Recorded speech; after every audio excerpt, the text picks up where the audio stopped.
J. Edgar Hoover took over the Bureau of Investigation in 1924 because President Warren G. Harding died of a heart attack in 1923. Obviously, it's more complex than that, but that's when the dominoes started to fall. Harding died a little over a month after the latest rounds of murders and suspicious deaths in Osage County. He was only in office for 3 years, and he was one of the most unlikely candidates to have been there at all. He was a senator from Ohio who was a long shot to win the Republican nomination for president in 1920. Teddy Roosevelt was considered the overwhelming favorite to lead the Republican Party and probably reclaim the White House in 1920, but he died suddenly in January 1919. There was no obvious successor, so the Republican National Convention in the summer of 1920 turned messy. The electors couldn't agree on who to nominate for president. After 10 rounds of voting, they finally chose Harding. During his time in office, he was loved by both the American public and foreign leaders. But now, he's widely viewed as one of the worst presidents in American history. And that was because of the scandals that came to light soon after he died. In fairness, a couple of his cabinet members did do great things. But at the same time, a few more were brazenly corrupt. And their corruption was indirectly related to and would indirectly affect Osage County. Harding's Secretary of the Interior and his Attorney General were put on trial for separate cases of corruption. And the scandal that brought down the Secretary of the Interior was about oil. 2 oil barons bribed the secretary to win a contract to drill oil in Wyoming. The ordeal is known as the Teapot Dome Scandal, which was named after a distinctive rock formation in the area. Those 2 oil barons were Edward Doheny and Harry Sinclair. For people who have lived in or spent time in Los Angeles, the name Doheny should sound familiar. Doheny Avenue is a major street that's basically the border between Beverly Hills and West Hollywood. Edward Doheny helped create the modern city of Los Angeles. He drilled the first successful oil well in LA and eventually created a company that dominated oil drilling in Mexico and South America. By 1920, his company was the largest oil company in the U.S., ahead of John D. Rockefeller's Standard Oil and Harry Sinclair's Sinclair Consolidated Oil. Harry Sinclair made his fortune in the Osage oil fields. While many of the other oil companies of the era have merged or changed names, you can still find Sinclair gas stations in America to this day. Doheny was one of the richest men in the world, and he and Sinclair bribed the Interior Secretary to get the contract for the Wyoming oil project. Sinclair ended up winning, but it came with a price. Doheny and Sinclair were put on trial for bribery. They were eventually found not guilty, but interestingly, the Interior Secretary was found guilty of accepting their bribes. And at the same time that trial was happening, Harding's Attorney General was also on trial for accepting bribes. He was Harding's campaign manager and is generally credited with making the backroom deals that got Harding nominated. As a reward, Harding gave him the position of Attorney General. After Harding's death, investigations revealed that the Attorney General was accepting bribes from lots of people, including bootleggers, who paid him to keep them out of trouble, a fact that was dramatized in the HBO TV show Boardwalk Empire. So, by 1924, the Attorney General was out of office, and so was the flamboyant detective whom he'd hired to run the Bureau of Investigation. And that was how J. Edgar Hoover became the acting director of the Bureau. All because, or kind of because, Warren G. Harding had a heart attack. The former Attorney General and the former Bureau Director didn't spend much time and effort on the Osage Murders, which the Osage were well aware of. The Osage sincerely hoped that the new director, this 29-year-old bureaucrat, would be different. If they hoped J. Edgar Hoover would ride in like a knight in shining armor and save them, they would be disappointed. But he did just enough so that his agents would break the case wide open and put the Osage on the road toward at least a little justice.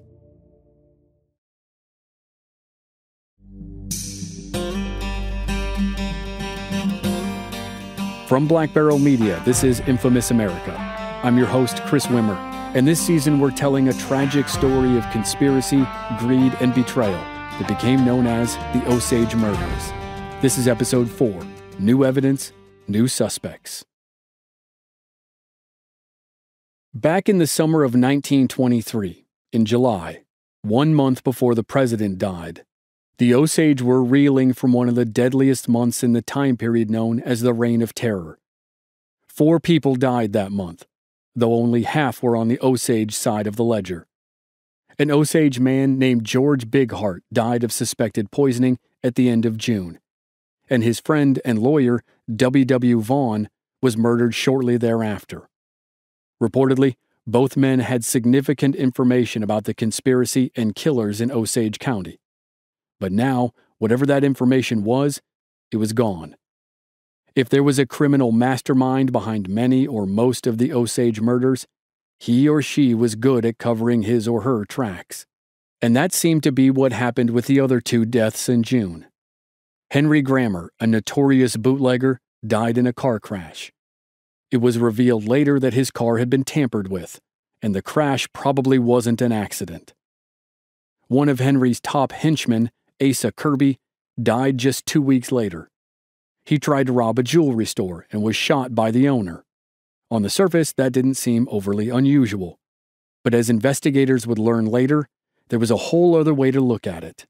For now, those investigators just needed to get onto the case.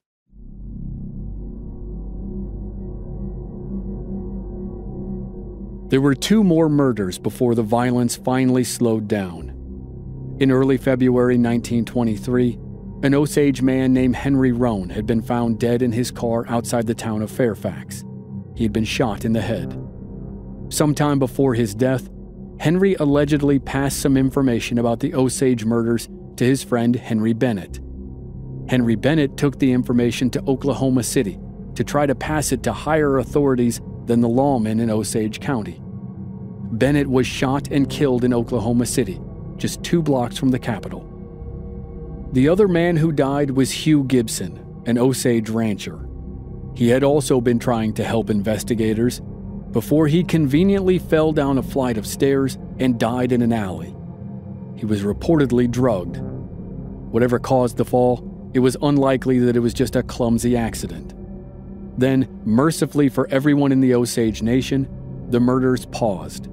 As the days and weeks ticked by with no new reports of dead bodies, the people likely started to wonder if this was just another calm before the storm, or if the reign of terror had really stopped.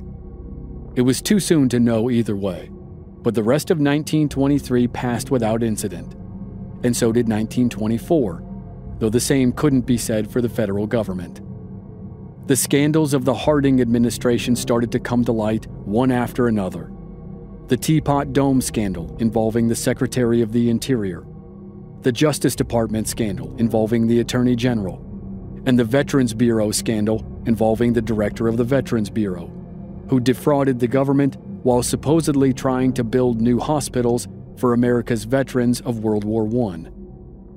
In May of 1924, with a new president and a new Attorney General in place, the Director of the Bureau of Investigation, William Burns, was forced to resign. J. Edgar Hoover received a promotion from Deputy Director to Acting Director. He hoped with every fiber of his being that he would be named full-time director.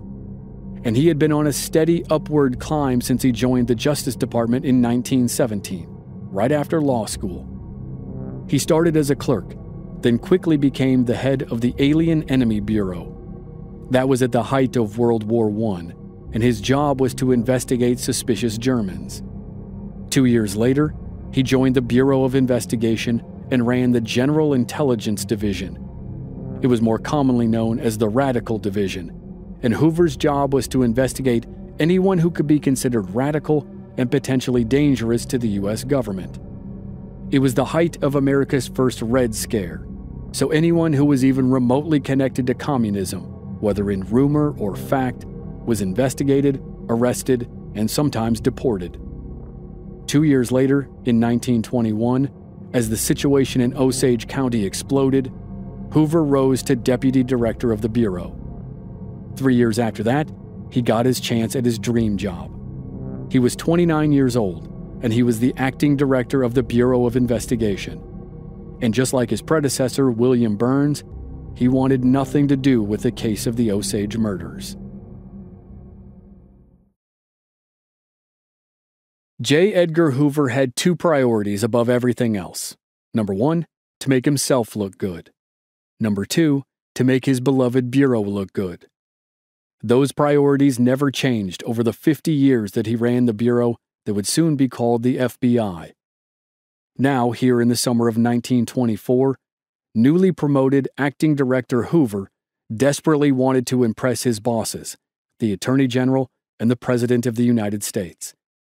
As such, he didn't want the first big murder investigation under his watch to be a loser, and that was how he viewed the case of the Osage murders.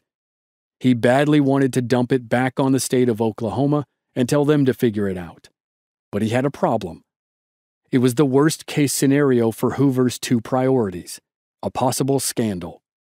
A scandal could tarnish his reputation and the Bureau's reputation. And at this critical moment, when he was in a tryout period to become the permanent director, it could cost him his dream job.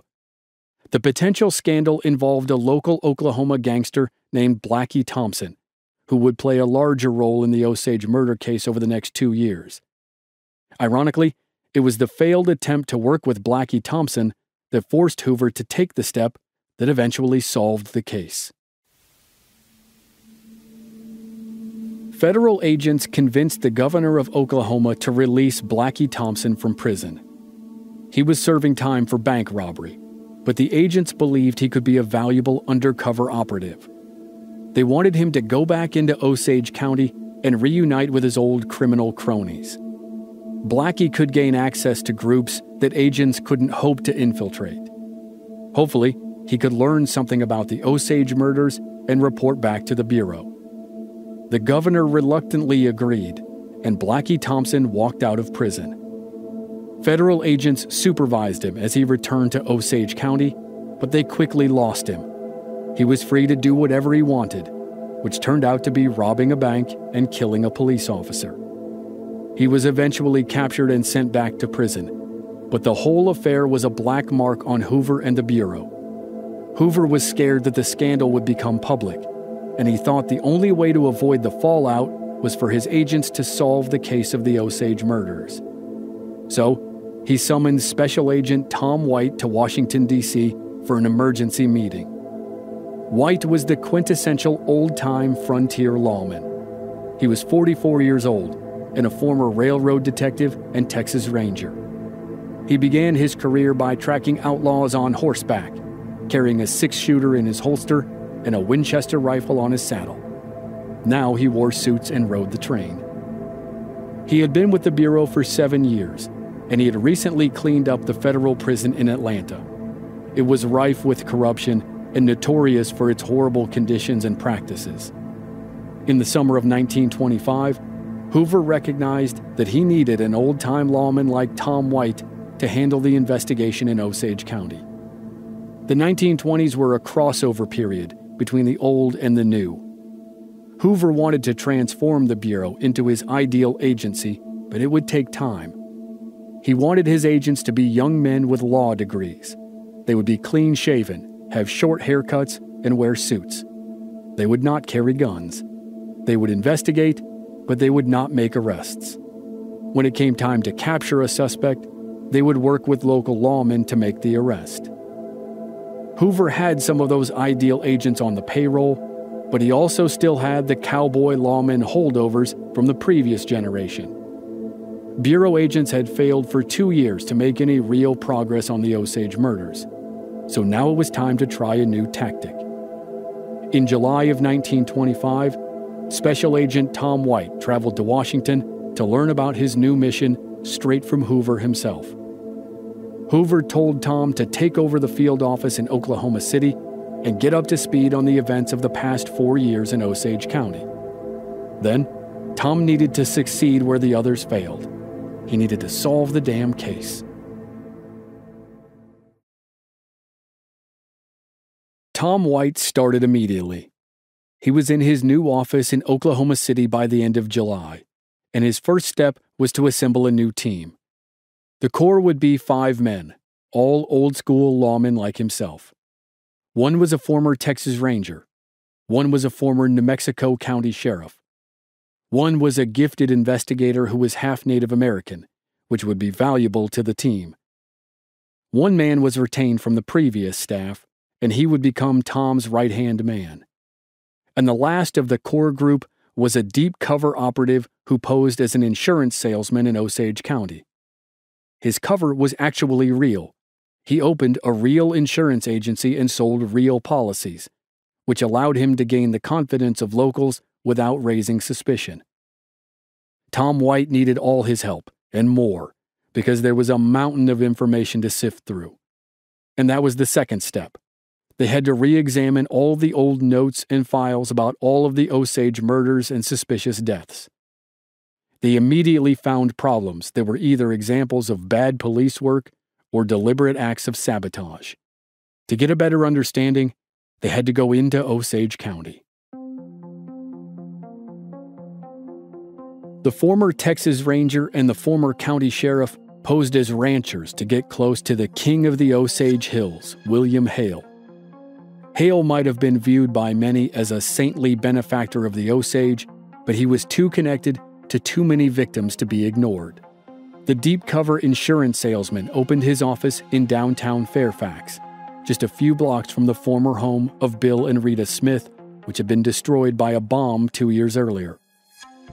The half-Native American agent went undercover as a medicine man who claimed he was looking for lost relatives.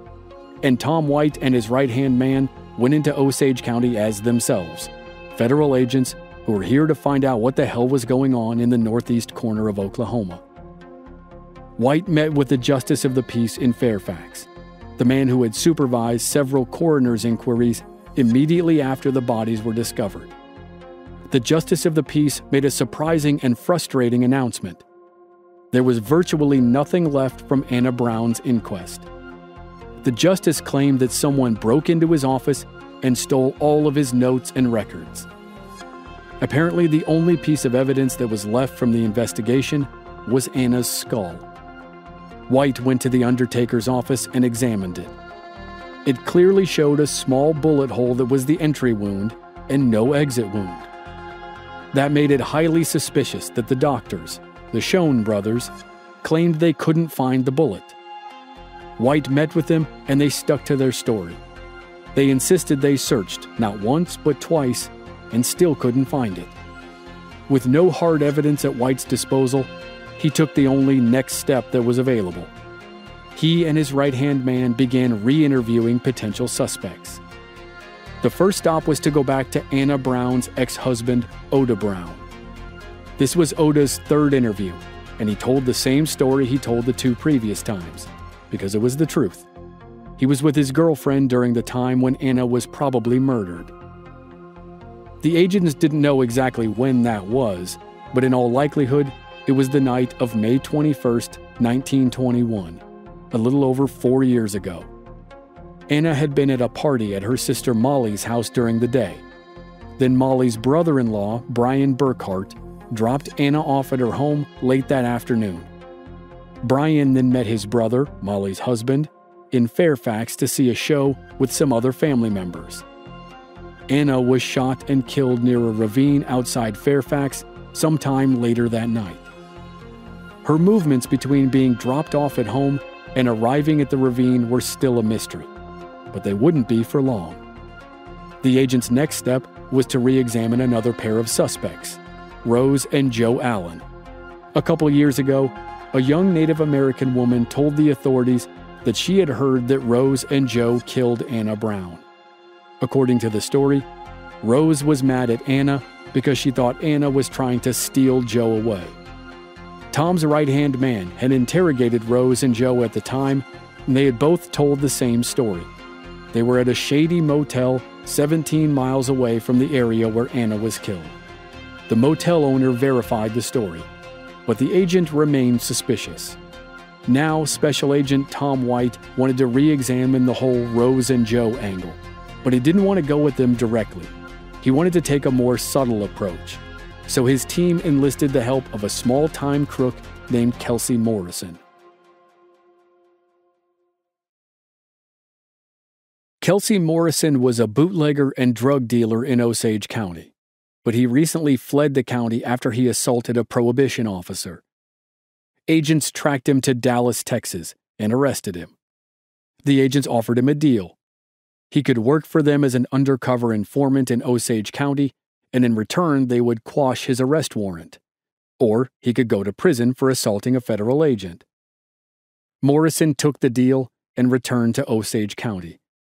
The agents pointed him toward Rose and Joe Allen, and he engaged them in conversation. They steadfastly denied that they were involved in Anna's murder. Morrison reported his findings to White's team, and White decided it was time to go to the source of the story about Rose and Joe. The agents visited the young woman who made the statement against the couple, and it didn't take long for her to crack under the pressure. She admitted that her original story was a lie. She now said that a white man whom she didn't know showed up on her doorstep and forced her to sign a statement that accused Rose and Joe. Agents couldn't pursue the lead much further, but it was a small sign of a conspiracy and a cover-up that seemed to grow by the day. And now the agents moved on to their next target, Brian Burkhart. The agents started by visiting Brian's aunt and uncle in North Texas. On the night Anna was killed, Brian dropped her off at home and then reunited with his brother Ernest. Brian and Ernest met their aunt and uncle who were visiting from Texas, and they all went to a show in Fairfax. The aunt and uncle said they hung out with Brian for the rest of the night. Their statements lined up perfectly with Brian's statements, and it seemed like Brian was no longer a suspect. The agents moved on to other leads. They followed up on witness statements from people in the tiny town of Ralston, which was right down the road from Fairfax. The original report said that a group of elderly men and women saw Anna on the night of her death, well after Brian dropped her off at home. Special Agent Tom White and his team tracked down a farmer and his wife who had been in that group. The couple confirmed that they saw Anna in a car in Ralston later that night. And then they added the piece of information that would have had every modern TV news person shouting the word bombshell during their broadcasts. They said Anna was in the car with Brian Burkhart. Agents used the momentum of the new discovery to dig deeper. They fanned out and talked to more people in Ralston and Fairfax. They learned that Brian and Anna were at a speakeasy, an illegal bar, in Ralston and left at around 10 p.m. They went to another speakeasy in the area, and they were seen with Brian's uncle. It was now clear that the aunt and uncle in North Texas were lying to cover for Brian. Later that night, witnesses said they saw Brian and Anna with a third man, but the man's identity was a mystery. At around 3 a.m., a woman in Fairfax said she heard Brian shout at Anna. And then at sunrise, Brian's neighbor said he saw Brian return home. He also said Brian paid him to stay quiet about witnessing Brian's early morning arrival. All of that was powerful new information, and it seemed to prove that Brian was lying in his statement on the day Anna's body was discovered. He did drop Anna off at home after Molly's party, and he did go to a show with his family, but then he met back up with Anna and they went out drinking later that night. The problem was, none of the witnesses were there at the time of Anna's murder. If Brian Burkhart killed Anna, or if he worked with the mysterious third man to do it, there was no hard evidence to support the theory and no witnesses to confirm it. But then the agents received more circumstantial information that ended up opening their eyes to a shocking new possibility. A private detective contacted them through a middleman.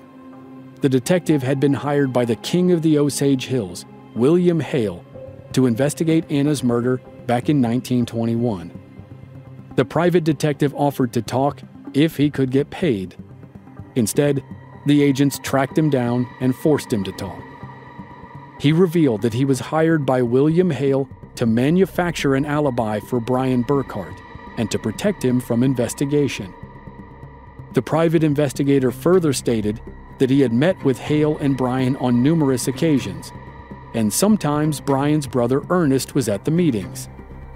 Suddenly, the most influential man in Osage County and his two nephews were the prime suspects in the Osage murders.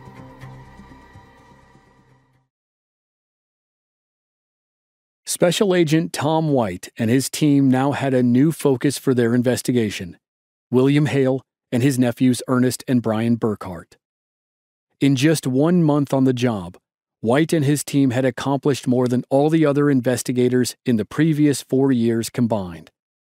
And like the investigation into Rose and Joe Allen, the agents didn't go straight at their primary suspects. They moved around the edges and worked their way closer to the center. They were investigating multiple murders at the same time, and now it seemed likely that the cases were all tied together. The team couldn't investigate every murder and suspicious death as much as they might have liked to. They simply didn't have the resources.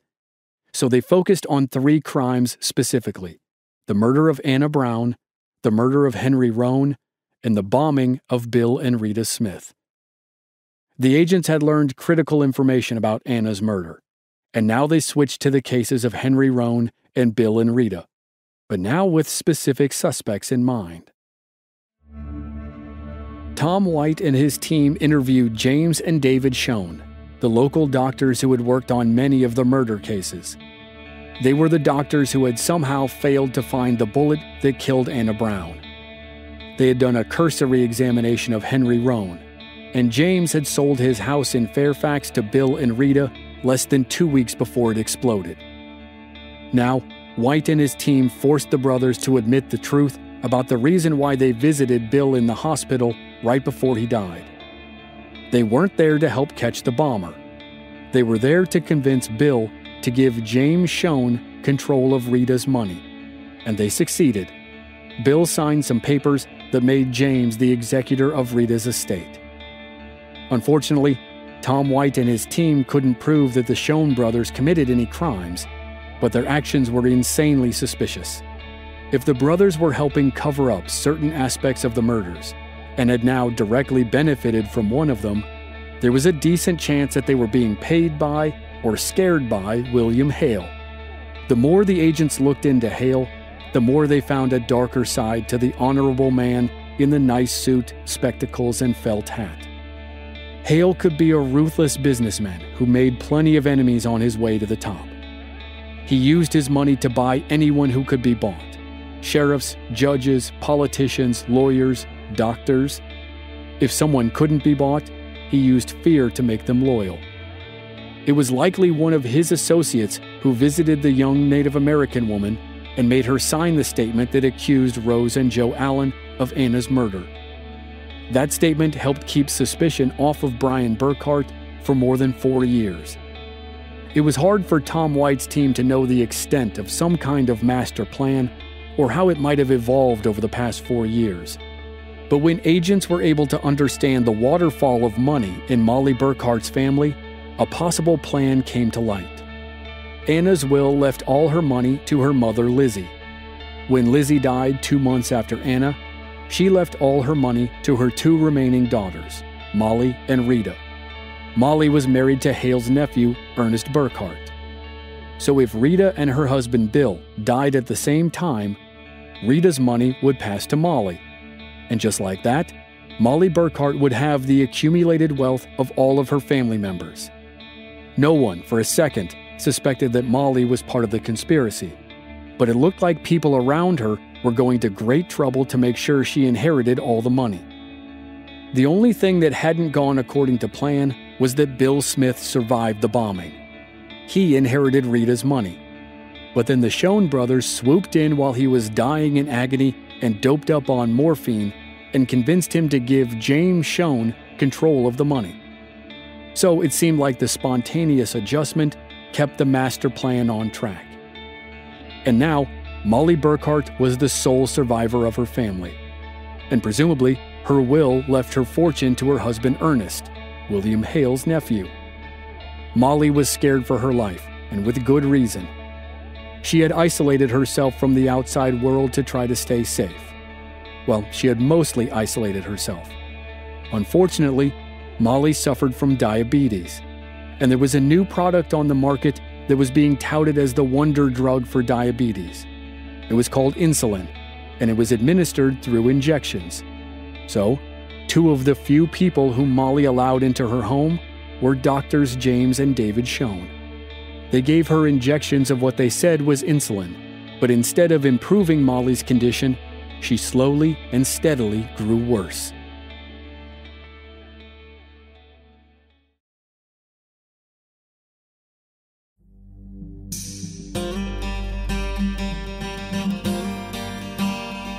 Next time on Infamous America, the investigation accelerates as the agents learn new information about Henry Roan's murder and the bombing of Bill and Rita Smith.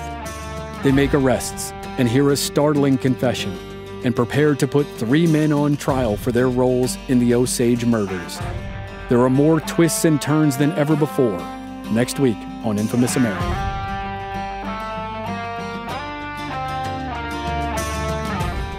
Members of our Black Barrel Plus program don't have to wait week to week for new episodes.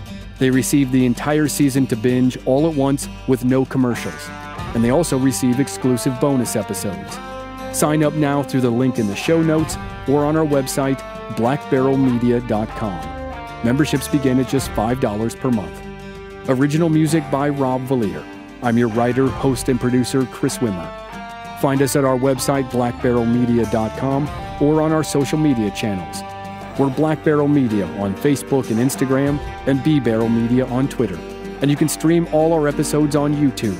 Just search for Infamous America Podcast. Thanks for listening.